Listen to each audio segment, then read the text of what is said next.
My husband was making blueberry pancakes when I decided to make an apple crisp.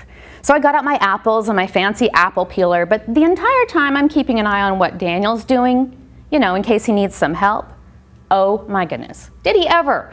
I'm peeling my apples thinking he's putting Bisquick in with blueberry pancake mix. He can't do that. He's rinsing the blueberries under hot water. They're going to be ruined. He's making those pancakes how thick? Those are going to burn for sure. Well, I did manage to bite my tongue and not say anything out loud, and I tried to look nonchalant as I'm slicing up my apples, and then I got out a bowl and the brown sugar and the oats to make the topping. But then Daniel left the kitchen. I couldn't stand it any longer. I snuck over, stuck a knife under. Sure enough, those pancakes were black as the midnight sky. And he came back in and I announced, I knew I smelled something burning. But I didn't get much of a reaction. He just flipped them on a plate, turned down the heat, put a few more pancakes in, sat down and ate what I considered totally inedible food. Oh well, okay, back to my apple crisp. I look in the bowl and what are all these oats and what's all this brown sugar doing in with my apples?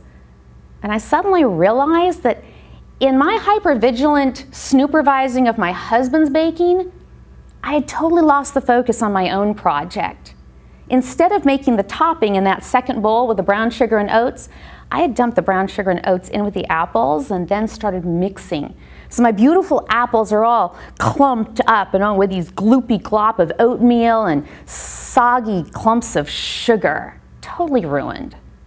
I wanted so badly to make this somebody else's fault. And I looked for ways to blame my husband. I mean, he was the one doing all these things he shouldn't have been doing. But no, the only person I had to blame was myself. I'd let myself forget that meddling always makes messes. Meddling messes up relationships and entire lives.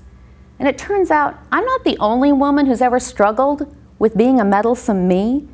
In Genesis 27, we find the story of a woman named Rebecca, who, a lot like me and maybe like somebody you know, had a hard time telling the difference between helping and meddling. So I hope you'll join me as we journey through Genesis 27 and learn how not to be a meddlesome me.